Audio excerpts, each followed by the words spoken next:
Rock Talk. Oh, we love to talk about music on arrow.net. ARROE.net. We are unplugged and totally uncut with George Pendergast from Dishwalla. Hello. How are you doing today, George? I'm doing well. How are you? Absolutely fantastic. Are you out on the road right now? No, I'm not. I didn't get to go do the show because I got the COVID. Oh, man. So, man, I hope everything turns out okay for you there, bud. Yeah, I'm at the end of it. I'm doing fine now. Isn't that kind of strange the past couple of years? I mean, even Anthony Fauci said, he says, we're all going to get it. We just don't know how we're going to get it. Right. Yeah. Well, I got to tell you, your live video is so catchy. I mean, the attraction when it first opens up, that stage, and then all of a sudden, here comes the song, and it's a damn good song, dude. Oh, thanks, man. There's a global appeal about it. I feel, I mean, what were you guys thinking when you brought Alive together? Because, I mean, it really does sound like it can be dropped in any country and everybody's going to, attach to it. Well, I think a lot of it was kind of, in a weird way, feeling like we'd made it through something, even though we're all still going through it and there's still a pandemic and I've got COVID. I mean, just kind of like we made it through that initial horrible wave, It's so interesting that when COVID first broke out in March of 2020, I was wondering about how it was going to change the face of music. How would the writers write and what would the poets be saying as well? And I love the way that everybody is embracing this moment. Yeah, well, yeah. And interestingly enough, like some of it was done before all of this and before we got shut down. Because we all had gotten together to do this project to record this other song.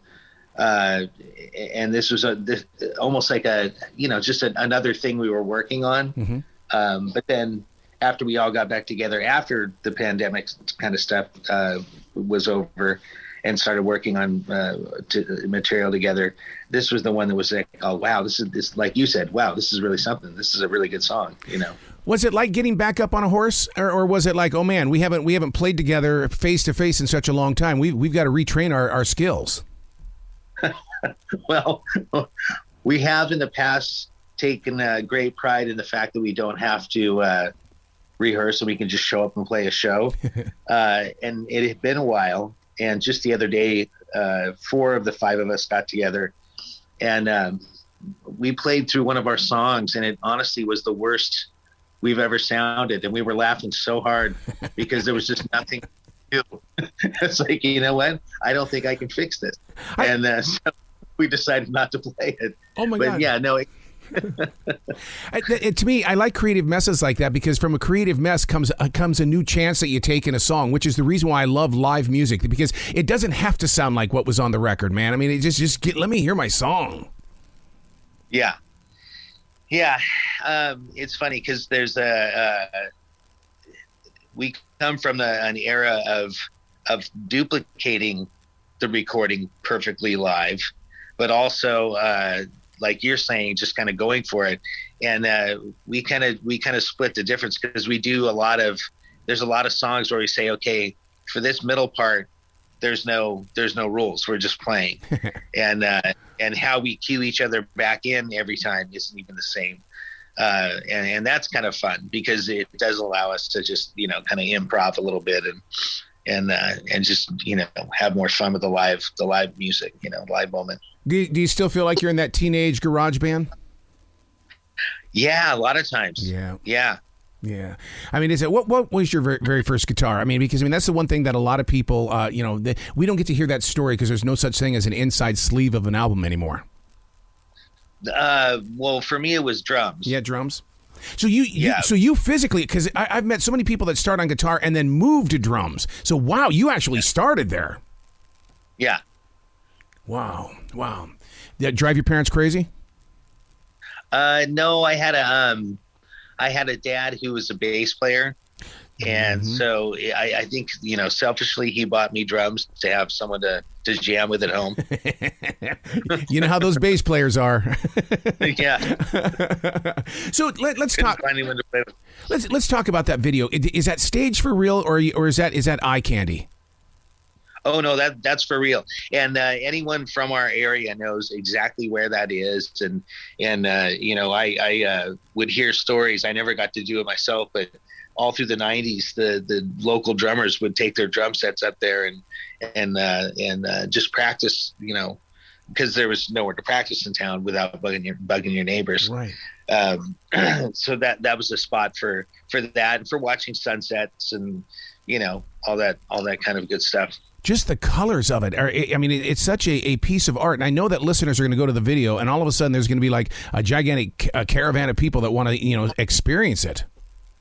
Right. Yeah. Yeah. Well, it's the thing that it is that we grew up with that I recognize right when I drive up to it. But then there's something about how the camera caught it and how the colors all pop off of that thing that it's like they're extra bright. And there was, very little editing. That's all of our phones.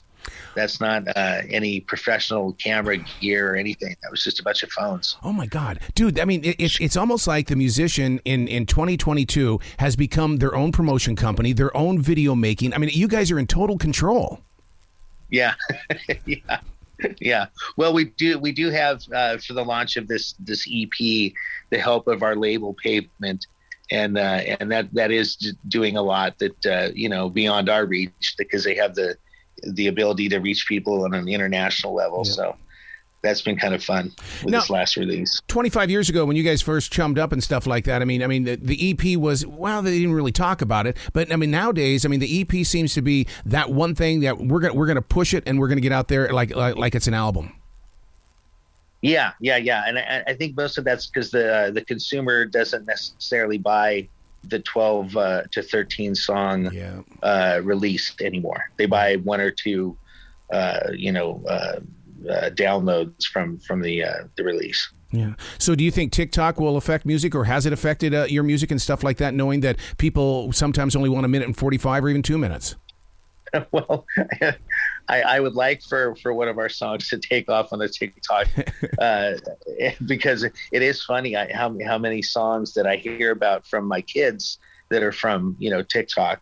It is the way a lot of artists are having a hit now is through that. So yeah, all it takes is one influencer to do a dance to a live, and we're good. Oh my God. I mean, I do dances for high schools and middle schools and stuff like that. And they're endlessly bringing me their phones with the TikTok, say, play this song right here. And you're going, what are you talking about? Let me play the original for you. Right. Right. So, I mean, the history of the band and the history of the company, I mean, A&M, I mean, you guys are really hooked up with some serious, record history makers. Yeah, for sure. Yeah, we got into that last kind of like big budget 2-inch tape. Oh my God. Use the big studios and we got into at the tail end of that, and it was fun. God, what a flashback. You saying 2-inch tape. I mean, it has been a long time since I've been in a studio like that. Everything now is Pro Tools. Right. Yeah. So now, being a part of a Carpenters tribute, I mean, I grew up with the Carpenters. I was loud and proud with it, but so many people didn't admit that the Carpenters were like on their list of favorites. Yeah, I have to admit that I learned why all of my musician friends were really into the Carpenters, and only because it was what my parents listened to. Yep. And sometimes you don't even register that. That's just like, what they have on. But then in listening to it, and especially listening back, knowing she was singing and drumming, and why she left some of the spaces she did and the fills that she did. Her fills are actually pretty awesome as far as drumming goes. Yeah. I've been with Richard Carpenter. He is one of the funniest people you will ever meet. I mean, he is so quick-witted. Yeah. And a creative mind and spirit. I mean, and that's one thing I love about musicians is that you never really walk away from it, do you? You're constantly hearing sound. Oh yeah, for sure. Yeah. And rhythm, and yeah, for sure. So what's the next step for you guys? I mean, we got to get you healthy and get you back out on that road. Are you starving for it? Because knowing you've got to be. Oh yeah, I am. I mean, the last show I played was November, and that was the first one since the shutdown. So yeah, I'm ready, and we've got a summer with some shows, so it's good. And huge shows at that. I mean, I saw the tour schedule. My God, guys are going to be playing with some serious people. Yeah, it's fun. Is it? It's interesting how the tours really embrace the '90s into the new millennium, but yet radio stations haven't jumped on that as much as what they need to. I mean, it's a time period that we all need to get back into. It is, yeah, because the shows are definitely they're geared toward that, and the people want that. So, yeah, for sure. So where can people go to find out more about you, George, and the band and everything else you guys are doing? Because I've got a bunch of information here, but they can't see it. Well, the Dishwalla.com has got all of our tour dates and all of our release information and how to get our how to get the EP. And then our Facebook is our name, Dishwalla on Facebook. Excellent. Well, man, please come back to this show anytime in the future. When you guys come to the Carolinas, man, we got to get out there and get some barbecue. That Southern barbecue is good stuff. Oh, heck yeah, would love to. Excellent, dude. Well, you be brilliant today, okay? Okay, you too. Thanks.